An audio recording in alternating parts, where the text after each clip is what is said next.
Welcome to the Esade Innovation Podcast. We aim to bring you the best of what you don't know yet on innovation, AI, and smart cities. The following is a conversation with Professor Gregory LaBlanc, professor at UC Berkeley, and many other universities such as Stanford. Uh, Gregory has been lecturer on data science, analytics, innovation, particularly digital innovation. Gregory is also the host of a very popular, very interesting podcast called Unsiloed. It's a podcast that inspires me and where I found gems that I didn't find anywhere else. So I encourage you to follow Unsiloed and give it an opportunity for you. Welcome, Gregory. Esteve, great to be here. Thank you so much. Our first question is you are one of the best professors that I know in executive education, and you have been teaching all over the world for decades. Top universities, HECs around the world, uh, all this time. What changed in executive education? What is your take on that? Well, there's a lot of different trends that we can look at. I think executive education um, for many people in the past was kind of like a check the box exercise, right? It was sort of, hey, I need to step out of the office for a little bit of time and maybe get up to speed on a bunch of things. And I think it wasn't really so much the content of what people were learning as much as it was um, stepping back and removing yourself from the day to day, which is, of course, is extremely important. Um, but now, right, we've come to appreciate that if you're not engaged in continuous learning, right, if you're not updating your software, right, on a continuous basis, then you're really going to be ill suited, ill prepared for the world in which you're doing business and the world in which you're operating.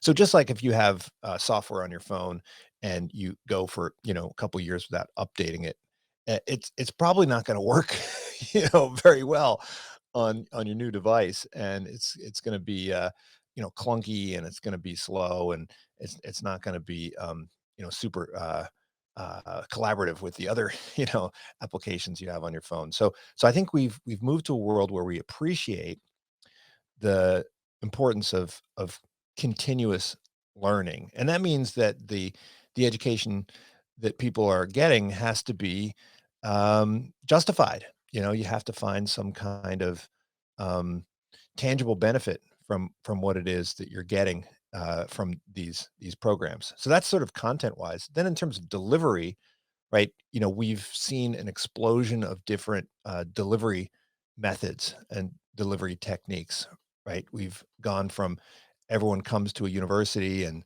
sits down in the classroom to one where we are out in the field, right? Meeting people, engaging in these tours and junkets, right? Which are a little bit more engaging.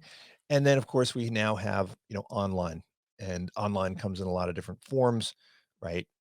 Both kind of asynchronous and synchronous. We've got cohort based. We've got, kind of interaction based learning. So the palette has expanded, and so as a consumer of executive education, I think that it's much more confusing. You got a lot more options, and you know people are struggling to figure out exactly how they're going to how they're going to continue their education. I think one other trend that I'll mention is that um, a lot of training used to be sponsored by the corporation, right? So you would General Electric was famous for having this massive internal educational institution up at Crotonville. With the rapid turnover, here in Silicon Valley, the average employee lasts about 14 months. Companies they have to be very careful about the investments that they make in people because the people are going to be churning so quickly. So it's really more up to the employee to make these investments and take control of their career path and their career journey. So those are some initial thoughts, but of course there's lots of other stuff going on. In terms of delivery, you have been talking, and let's go a little bit more in this part of delivery.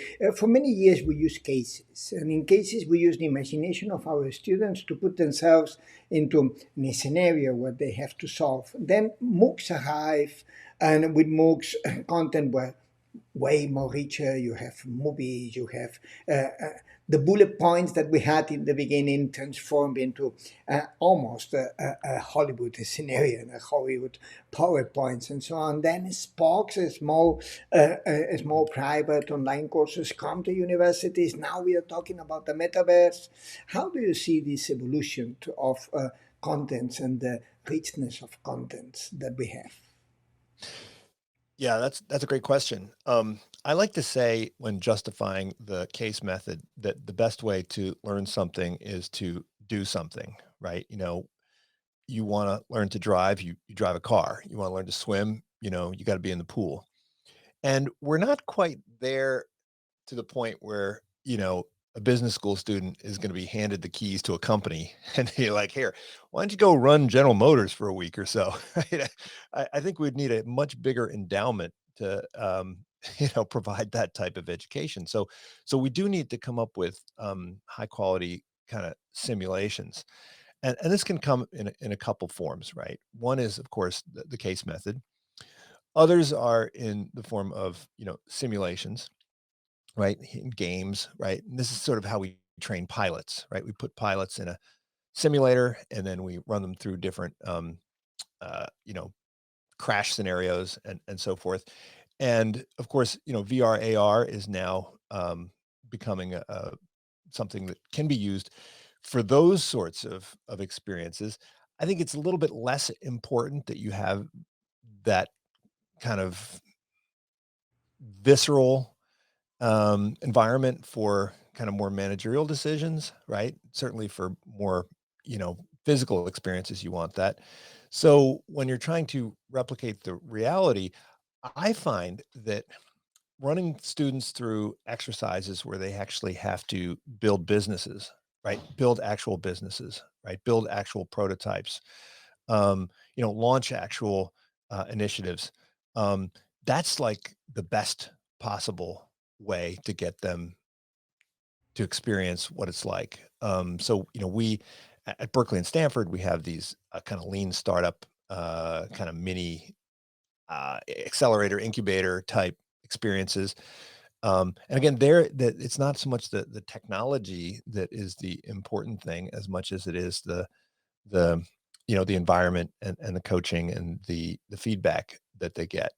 Now technologically, we're still at the stage where we haven't quite figured out the true potentiality of new simulation type environments.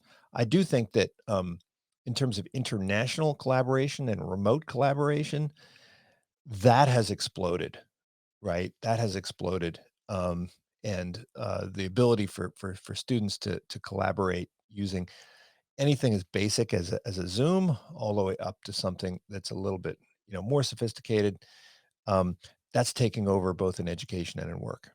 In universities, there is a fight for relevance. Universities want to stay relevant, and staying relevant in this world of very competitive of business school, it's more difficult than ever.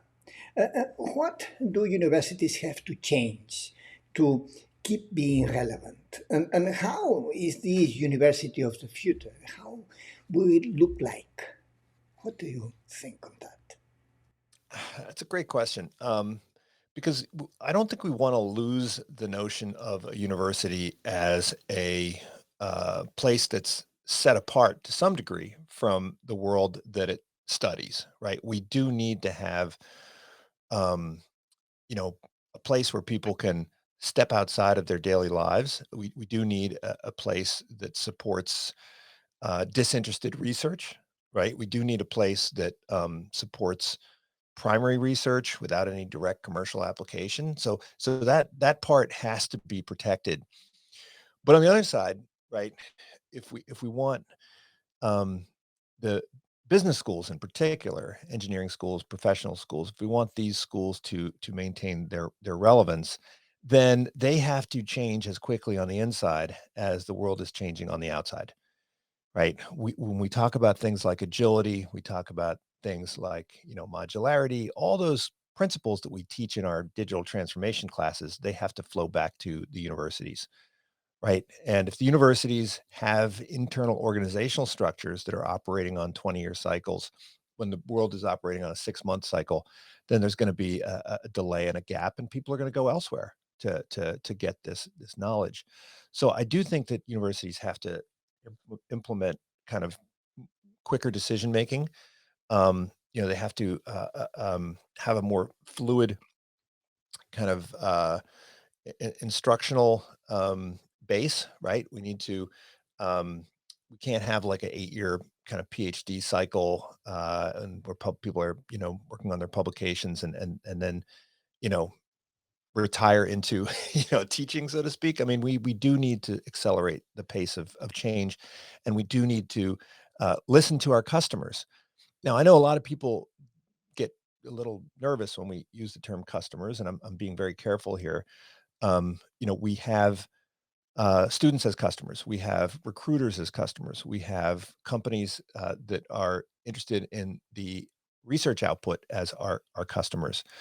And so, while it might not make sense to think of students always as customers in the sense that, you know, forgets about our professional responsibility, doctors, lawyers, journalists all have to think very carefully about their relationship with their customers. I do think that the universities have to learn to move more quickly, be more responsive, and listen more carefully to their stakeholders and constituents in the external world. One of the ideas in this direction that is getting traction is the idea of the university as a platform, where Mhm, the role of academics will be less, and then it will be an empty mhm, space for companies, big tech, the big tech mhm, industry, for many other people that we can put courses and we can waive mhm, online courses and we can and the university will become a place where you certify all these contents, some mhm. of it, but a minority of it created by research academics, and most of it created by other types of people, some academics, some not academics. What is your take on that? Yeah, I mean, some people say platforms are taking over the world, right, as a business model. I mean, if you think about what the universities, from a teaching perspective, were all about in the past, they were, of course, providing content, but more importantly, they were providing a curated cohort, right, a curated environment where people could establish trust with one another and build up relationships with one another. Okay, and of course, that those different functions require different kind of institutional and organizational forms. um, from the content provision side of things, it doesn't really make any sense to be, say, completely vertically integrated. I mean, we don't at Berkeley only teach insights that were developed at Berkeley, right? I mean, you know, if Einstein was at Princeton when he came up with theory of relativity, actually, I think he was in Switzerland. We don't say, well, we're not teaching that because that wasn't built at Berkeley, right? I mean, that's absurd. Of course we're going to incorporate insights and ideas from anywhere, and if that's the case, then why shouldn't we be also willing to incorporate, right, instructional ideas and so forth? I mean, we use textbooks that are published by private publishers, written by authors without affiliations. So at the end of the day, we've always been a platform, but we've maintained certain elements as entirely kind of internally developed, in particular the faculty side of things. So I do see um, universities becoming more platform like. They've always been platform like, but they have to be a little bit more platform like, simply because the breadth of knowledge, the sources of knowledge, and the speed of knowledge change are all expanding. So I think that Harvard's doing interesting things, right, with HBX, where they have sort of a very highly curated instructional environment for people who are willing to pay a premium price to be part of, the MBA program, let's say. But then you have a much kind of cheaper version of something similar, which is again mostly internally developed, which we call HBX. Now, if they become more of like a platform, then what they'll do is they'll essentially soak up and have an app store, right, that allows you to access content, but it'll be curated app store, right? So it won't be open platform. Any old idiot who wants to, create content can push it through the Harvard, pipeline. No, it has to be curated. The branding is all about the curation. It's all about the selection and the refinement and the endorsement. So when you look at Amazon creating something like Machine Learning University, right? If Amazon can come up with the best instructional content related to machine learning, then I don't see why, say, Berkeley would need to develop its own curriculum around this if they're doing it perfectly fine. But Berkeley has people who could examine it and say, hey, this works well with what we are trying to do. So we're going to kind of prove it and allow people to access this content, maybe with an additional integration layer. So that's sort of how I think about it, and if that's true, then we will see I think, a reshuffling of the roles. We will see a couple of very, very prestigious universities, expand their brands and become, much, much, much more substantial. So instead of a Harvard graduating, 10,000 people a year, I mean, they could graduate at, they could basically run a couple million people through it, different levels and different degrees. Um, and then the kind of lesser institutions located around the world would be kind of channel partners, right, for that content. So we came up with this idea a couple years back, which was called Berkeley Inside, and we never really kind of pursued it again because of organizational frictions. But the idea of say Berkeley Inside would mean that you could have a university in uh, you know Mozambique or in Cambodia or whatever that was essentially an outpost where people could obtain um, you know Berkeley style education, and then you'd have a careful division of what can be done virtually, what is best done in person, what can be done, you know, uh, through scale, what has to be done at small scale, right? So, some stuff is better delivered at scale, some is not, some is better in person, some is not, and if we start from first principles and say, well, what works, and then follow that rather than what have we been doing? and and since the 13th century and University of Bologna and repeating rinse, washing, and repeating that methodology, I think that education can blossom and really live up to the importance that it really deserves in our lives. Yeah, going into this direction, in universities, basically we try to do three things. One is content. We provide content, and this is probably diminishing because content is everywhere, and you can have high quality content in the internet, much better many times than the one that we provide at the universities. We have flipped classrooms and so on. And the second one, particularly in executive education, is networking. Networking has always been so Mhm, important between students, scholars, and students, and so on. And the third part is this hands-on experience that sometimes mhm, go with discussion, sometimes with simulations, sometimes mhm. with small experiments. In any of these things, how do you see in this future of executive education these three elements of content, networking, and hands-on experience? How is this going to be developed? Well, I want to push back a little bit on the content piece because we think that content is becoming commodified, and because of the development of MOOCs and so forth. I, I'm I'm I'm a little bit hesitant to say that. I just last night I went to a concert by your countryman Jordi Savall, right? And I went to see him in person, and I paid a good amount of money to go see him in person. Now you might think, well, why would I do that, right? I mean, I've got like 50 of his CDs lying around somewhere, and I can stream this stuff whenever I want. Like, why would I go and pay good money to see this guy in person, right?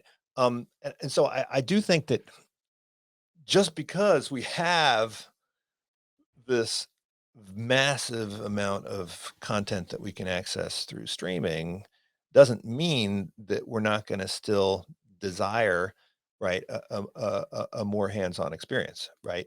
So even on the content side, I think that, but we'll see sort of a stretching or a stratification. Now, look, the number of people who can play the cello or the viol in the world today is probably far fewer on a per capita basis than it was a couple hundred years ago. So we will see kind of, um, you know, the winner take all, um, you know, concentration of content providers. But we will see some division in that way. So I do think we'll still have a reason for in-person instruction, even apart from the kind of cohort construction and socialization that takes place, because I actually didn't chat with too many people at the concert, you know what I mean? But when you add in the chat, the ability to kind of hang out after the concert, before the concert, or, interact with the performer, then it becomes even more important that you have a small non-scalable experience. So, so again, in all three of these domains, the industrial organization of education is going to have to is going to have to change. Going into this change, into this direction of change, there has been a huge change in the role of the professors that we are. The professors were focused on the delivery. The delivery was Mhm, the centerpiece of what we did for many years. But mhm. now, since the MOOCs and all this content appears, we are focused a lot on content creation. And content Yeah. creation is being as important as the delivery many times because we are not there. We just our content is delivered online and we are not there, so there is no delivery to it's just our creation of content. How do you see that, and what is the strain that puts on professors and on the university itself? Well, it takes me back to that metaphor of the musician, but I could use another metaphor, which is that of the doctor, right? Um, you know, Professors are part of a guild, just like, doctors are part of a guild.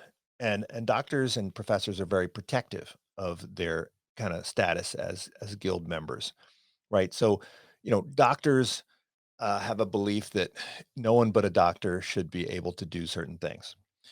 And that's crazy, right? That's nuts. Like this recent, coronavirus crisis, it's like, oh, if you feel sick, you got to go see a doctor. It's like, why? Why do you got to see a doctor, right? I mean, if all you need is to, suppose even if you need something that's really demanding, like a ventilator, right? Why can't you have a person who just does ventilators? Like that person doesn't need to know the Latin word for your, leg tendons, right? In order to administer like, ventilator stuff, right? So I think that we're going to see a kind of a breakdown in the barrier between kind of professors and non-professors, right? Where professor used to have to go through and get the PhD and then go through the tenure process and all that, and I think that's going to kind of break down to some degree. Um, and then when you get rid of those things, then you realize that the content producer, need not be the person that developed the concepts. Now, look, I think that we always are going to feel like the Nobel Prize winner has more credibility. So we're going to, obviously listen to them, pay attention to them a little more. But if that Nobel Prize winner is not very compelling as a speaker or a communicator, then we're gonna get frustrated after a while. And so I like to think that in the future, right, that the person who you meet in the doctor's office, they may be more of like they may have skills as empathic individuals, right? And then the treatment plan is actually developed by an algorithm.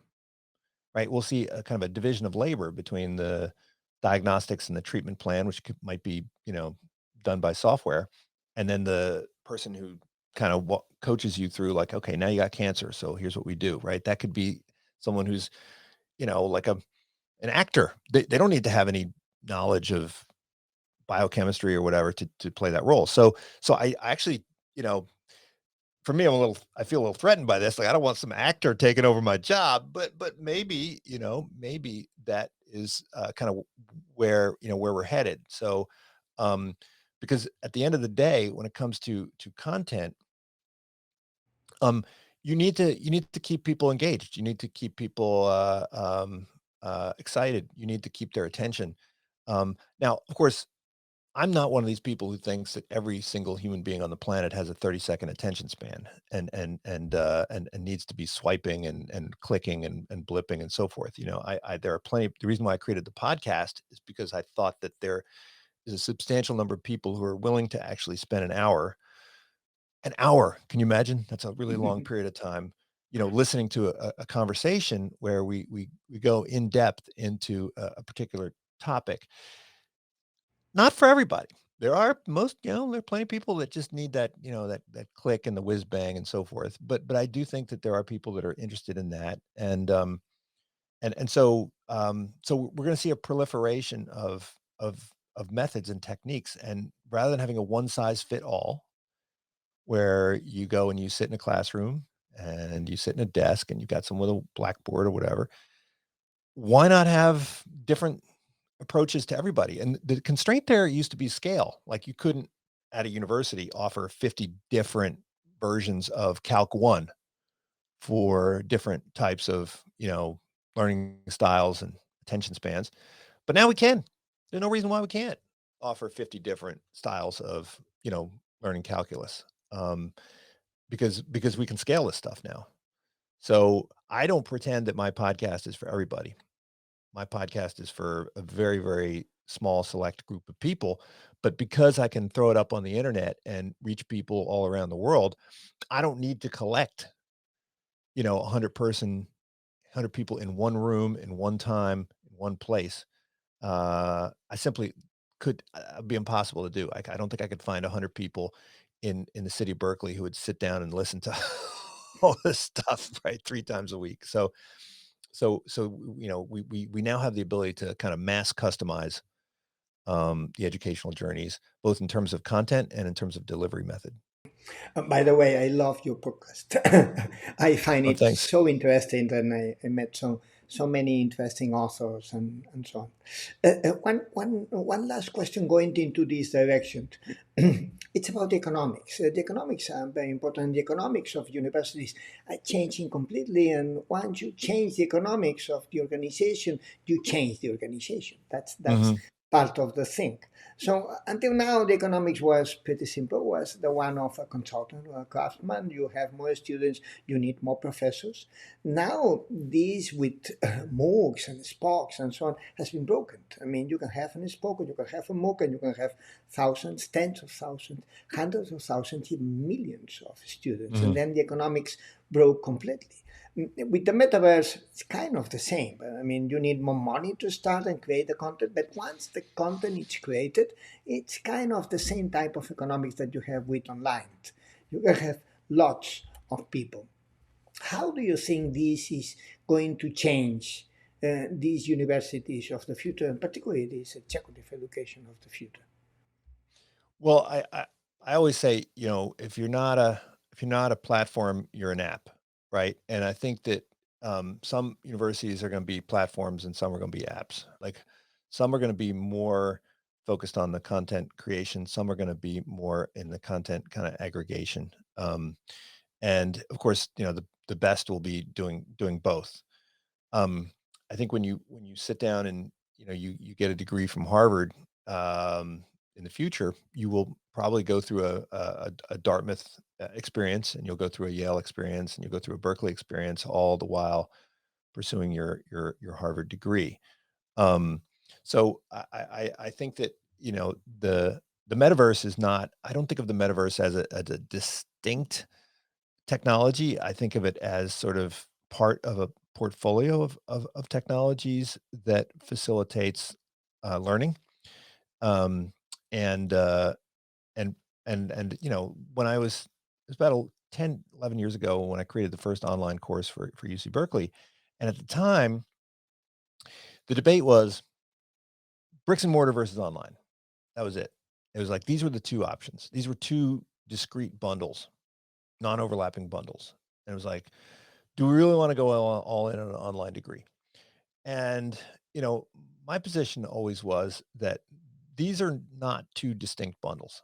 That there's a continuum, there are a bunch of different dimensions. You can have, remote instructors for bricks and mortar classrooms. You can have, right, bricks and mortar instructors for remote students, right? You can have pre-recorded and live. You can have, I mean, there's just a palette of options available.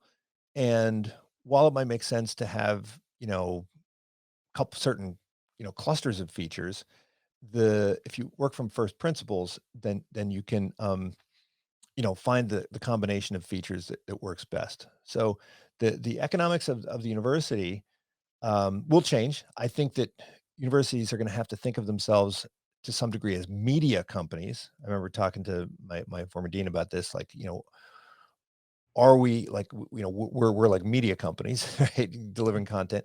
The other thing is we have to think of ourselves more as platforms, and you've already kind of highlighted this. And, at the end of the day, we have to, think of ourselves as providers of services, right? So when in the rest of the world, you're moving from transportation to transportation as a service, from software to software as a service, from gosh, I mean, now it's like tires as a service, engines as a service, right? Well, why isn't it education as a service? Right? That's really how we need to think about it. And when you think about that business model of like education as a service with subscriptions and tiers and third party sales and all that kind of stuff, it's radically different. And the obstacles to implementation are not technological. We've got the technology. The obstacle to innovation is organizational, right? We have within every university these different groups. We have our alumni group. We have our marketing group. We have our program offices. We have our executive education group. Maybe we have our media arm, which is responsible for the you know business review or whatever it is. And those silos have to be disrupted. You have to kind of rip them up and reorg them. And this is what companies like Autodesk had to do when they moved from like on-prem to, to SaaS.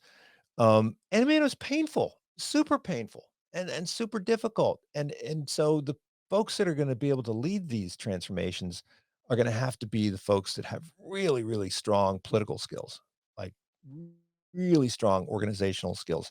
And if for some reason the incumbent leading institutions don't have that kind of leadership, then, you know, hey, new startups can come along and disrupt. And we're starting to see that. I mean, we've got the startups like Coursera that are just piggybacking on university reputation, but then we've got entirely new forms of delivery, whether it's like Amazon and Google offering, technical training, or independent startups that are offering non-certified degree programs and educational content. So universities have to figure it out. We've got, because of our history, we've got a big cushion, right? It's not like taxi industry, wake up one day, Uber's taken over. We've got a lot of leeway, and we've bought ourselves a lot of time. But if we don't use that time to change, then I could see a world where you know there are a lot fewer universities. This has been a fantastic conversation. Gregory, is there anything that I forget to ask? I forgot to ask. Well, look, education will only survive as long as people are curious. And so I think the biggest threat to our kind of continuous improvement of ourselves is technology. So technology has a huge offers us huge opportunity, but it's also a major threat to our capacity to learn, right? Herb Simon said, as information grows, attention shrinks. And so if we don't take charge of our own attentional resources And this is a deeply philosophical question, which I dig into in a number of our podcasts. If you don't take charge of your attentional resources, then you will become parasitized by the agenda of others, right? And you will simply be uh, whipsawed around by, you know, all of the different folks that are vying for your attention. Um, and ultimately, it's up to us as individuals to do that because, no one's going to make money selling taking charge of our attention for our own benefit. So we have a lot of responsibility as individuals to manage our attention, to manage our educational journeys, and so part of my podcast is really all about encouraging people to do that, to be responsible citizens and be responsible to yourself and pursue the virtues that Aristotle talked about, 2,400 years ago. Well, Gregory, thank you so much. This has been a fantastic podcast. And don't forget to listen to Unsiloed, the podcast of Gregory. This is also probably much better podcast than this that you are listening. And thank you so much again. And thank Thank, you for being with us with Esade. thank you. Hope to see you in Barcelona soon. See you in Barcelona.